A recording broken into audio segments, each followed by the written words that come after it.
Friends, Bollywood ಅವರು ಅದು ಯಾಕೆ ಪಾಕಿಸ್ತಾನ್ ಆ್ಯಂಗಲ್ಲು ಎಲ್ಲ ಸ್ಪೈ ಮೂವೀಸಲ್ಲೂ ತೊಗೊಂಬರ್ತಾರೆ ಅನ್ನೋದು ನನಗಂತೂ ಲಿಟ್ರಲ್ ಆಗಿ ಅರ್ಥ ಆಗಿಲ್ಲ ಅಂತ ಅನ್ಬೋದು. ಆ ಕಾನ್ಸೆಪ್ಟ್ನ ಅದನ್ನು ಪರಿಪೂರ್ಣವಾಗಿ ಜಸ್ಟಿಫೈಯೂ ಮಾಡಲ್ಲ. ಅದನ್ನು ಹೇಗೋ ಸುಮ್ಮನೆ ಫೋರ್ಸ್ಫುಲ್ಲಿ ಮೂವಿ ಒಳಗಡೆ ತುರ್ದಂಗೆ ರೀತಿ ಫೀಲ್ ಆಗುತ್ತೆ ಅಂತ ಅನ್ಬೋದು.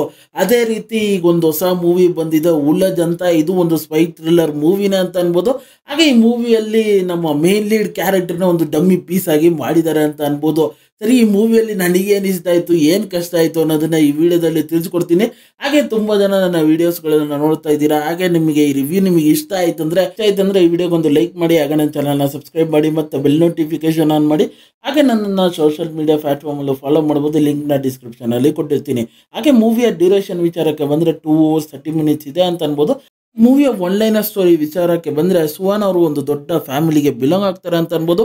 ಅವರ ಸರ್ನೇಮ್ ಕಾರಣಕ್ಕೋಸ್ಕರ ಅವರಿಗೆ ಒಂದು ದೊಡ್ಡ ಹುದ್ದೆನ ಸಿಗುತ್ತೆ. ಈ ಎಂಗೇಜಲ್ಲಿ IFS ಆಫೀಸರ್ ಆಗಿ ಇಂಗ್ಲೆಂಡಲ್ಲಿ ಅಪಾಯಿಂಟ್ ಆಗ್ತಾರೆ ಅಂತ ಅನ್ಬೋದು. ಆದರೆ ಅವರ ಕೊಲೀಗ್ಸ್ಗಳಿಗೆ ಅಷ್ಟೊಂದು ಸುಹಾನ್ ಅವರಿಗೆ ಎಂಕರೇಜ್ ಮಾಡಲ್ಲ ಅಂತ ಅನ್ಬೋದು. ಯಾಕಂದರೆ ಅವರು ಒಂದು ನೆಪೋಟಿಸಮ್ ಅಂತ ಈ ಹುದ್ದೆಗೆ ಬಂದಿರ್ತಾರೆ ಅನ್ನೋದು ಕಾರಣಕ್ಕೋಸ್ಕರ ಯಾರು ಅವ್ರನ್ನ ಸಪೋರ್ಟ್ ಮಾಡ್ತಾರಲ್ಲ.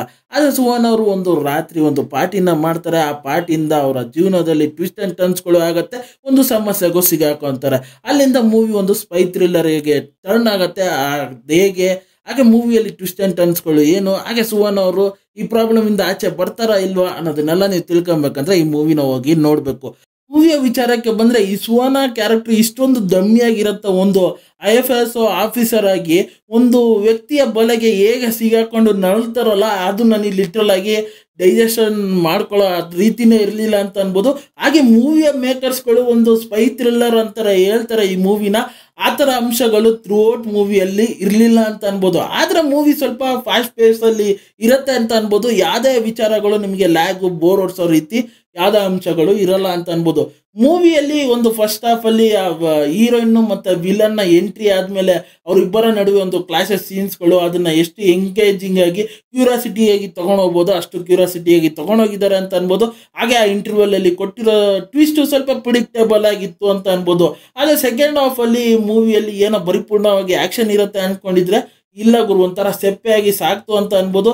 ಸೆಕೆಂಡ್ ಹಾಫ್ ಈಸಿಯಾಗಿ ಸ್ವಲ್ಪ ವಿಚಾರಗಳು ಪ್ರಿಡಿಕ್ಟ್ ಮಾಡೋ ಥರ ಇದ್ವು ಅಂತಲೂ ಅನ್ಬೋದು. ನಮ್ಮ main lead character Suhana character ಅದನ್ನು ಡಿಸ್ಟ್ರಾಯ್ ಮಾಡಿದ್ದಾರೆ ಸೆಕೆಂಡ್ ಹಾಫ್ ಅಂತ ಅನ್ಬೋದು. ಅದೇ ಟಿಪಿಕಲಿ ಪಾಕಿಸ್ತಾನ್ ಆ್ಯಂಗಲ್ನ ತಗೊಂಬಂದು ಆ ಮೂವಿಯಲ್ಲಿ ಸ್ಟೋರಿ ಎಲ್ಲಿಗೆ ಹೋಗ್ತಾ ಇದೆ ಅನ್ನೋದೇ ಒಂದು ಕನ್ಫ್ಯೂಷನ್ನ ಕ್ರಿಯೇಟ್ ಮಾಡಿ ಆ ಲಾಸ್ಟಲ್ಲಿ ಒಂದು ಟ್ವಿಸ್ಟ್ನ ಕೊಟ್ಟರು. ಅವರು ಈ ಟ್ವಿಸ್ಟಿಗೋಸ್ಕರನೇ ಈ ಮೂವಿ ನೋಡಿದ್ದು ಅನ್ನೋ ರೀತಿ ಫೀಲ್ ಆಗುತ್ತೆ ಅಂತ ಅನ್ಬೋದು. ಆಮೇಲೆ ಆ ಕ್ಲೈಮ್ಯಾಕ್ಸಲ್ಲಿ ಒಂದು ಫೈಟ್ ಇರುತ್ತೆ, ಅದು ಇನ್ನೂ ಭಯಂಕರ. ಅದು ಲಿಟ್ರಲ್ ಆಗಿ ಅಷ್ಟೊಂದು ಮಜಾ ಬಂದಿಲ್ಲ. ಆಮೇಲೆ ಎಂಡ್ ಮಾಡಿರೋದೇನೋ ಒಂದು ತಕ್ಕ ಮಟ್ಟಿಗೆ ಚೆನ್ನಾಗಿತ್ತು ಅಂತ ಅನ್ಬೋದು. ಅವ್ರು ಹೇಳಕೊಳ್ತಿರೋ ವಿಚಾರನ ಚೆನ್ನಾಗಿ ಕನ್ವೀನಿಯನ್ಸ್ ಆಗಿ ಮಾಡ್ರು ಅಂತ ಅನ್ಬೋದು. ಆ ಥರದ ವಿಚಾರಕ್ಕೆ ಬಂದರೆ ನಾವು ಕಪೂರ್ ಅವರ ಕ್ಯಾರೆಕ್ಟರ್ ನನಗೇನು ಅಷ್ಟೊಂದು ಇಂಪ್ರೆಸಿವ್ ಆಗಿರಲಿಲ್ಲ ಅಂತ ಅನ್ಬೋದು. ಹಾಗೆ ಜಾನ್ವಿ ಕಪೂರ್ ಅವರು ಬೆಟರ್ ಆಗಿ ಇನ್ನೂ ವರ್ಕೌಟ್ ಮಾಡಿದರೆ ಇನ್ನೂ ಬ್ಯೂಟಿಫುಲ್ ಆಗಿ ಮೂವಿ ಇರ್ಬೋದಾಗಿತ್ತು ಅಂತ ಆವ್ರೇಜ್ಗಿಂತ ಬಿಲೋ ಆವ್ರೇಜ್ ಆಗಿ ಅವರು ಮಾಡಿದ್ರು ಅಂತ ಹೇಳ್ಬೋದು. ಆ್ಯಕ್ಷನ್ ಸೀಕ್ವೆನ್ಸ್ಗಳಾಗಲಿ, ಎಮೋಷನ್ ಸೀನ್ಸ್ಗಳಾಗಲಿ, ಆಮೇಲೆ ಕೆಲವೊಂದು ಕ್ಯೂರಿಯಾಸಿಟಿಯಾಗಿ ಮಾಡೋ ಸೀನ್ಸ್ಗಳಾಗಲಿ ಅಷ್ಟೊಂದು ಇಂಪ್ರೆಸಿವ್ ಆಗಿರಲಿಲ್ಲ. ಹಾಗೆ ಸಪೋರ್ಟಿಂಗ್ ರೋಲ್ಸ್ಗಳಾಗಿ ವಿಲನ್ ಪಾತ್ರ ಸೂಪರ್ ಆಗಿತ್ತು. ಹಾಗೆ ಸಪೋರ್ಟಿಂಗ್ ರೋಲ್ಸ್ಗಳು ಅವ್ರಿಗೆ ಕೊಟ್ಟಿರೋ ಪಾತ್ರನ ಚೆನ್ನಾಗಿ ನಿಭಾಯಿಸಿರು ಅಂತ ಹೇಳ್ಬೋದು. ಹಾಗೆ ಮೂವಿಯ ಸಾಂಗ್ಸ್ ವಿಚಾರಕ್ಕೆ ಬಂದರೆ ಸಾಂಗ್ಸ್ಗಳು ಇಂಪ್ರೆಸಿವ್ ಆಗಿರಲಿಲ್ಲ. ಬ್ಯಾಕ್ಗ್ರೌಂಡ್ ಮ್ಯೂಸಿಕ್ಕು ಆವ್ರೇಜ್ಗಿಂತ ಬಿಲೋ ಆವ್ರೇಜ್ ಆಗಿತ್ತು. ಆ್ಯಕ್ಷನ್ ಸೀಕ್ವೆನ್ಸ್ಗಳನ್ನು ಆವ್ರೇಜ್ ಆಗಿತ್ತು ಅಂತ ಅನ್ಬೋದು.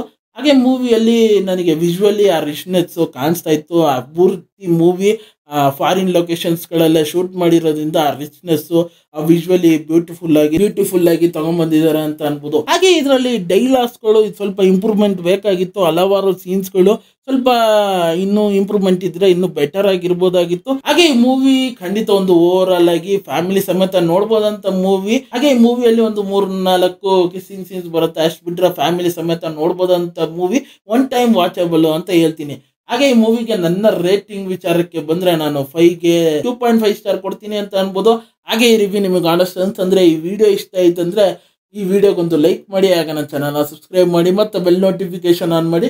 ನಿಮ್ಮ ಅನಿಸಿಕೆ ಅಭಿಪ್ರಾಯ ಏನಿದ್ರು ಕಮೆಂಟ್ ಮೂಲಕ ತಿಳಿಸ್ಬೋದು. ಮತ್ತೆ ಮುಂದಿನ ರಿವ್ಯೂಯಲ್ಲಿ ಸಿಗ್ತೀನಿ. ಅಲ್ಲಿ ತನಕ ನನ್ನ ಚಾನಲ್ಗೆ ಸ್ಟೇ ಟ್ಯೂನ್ ಆಗಿರಿ.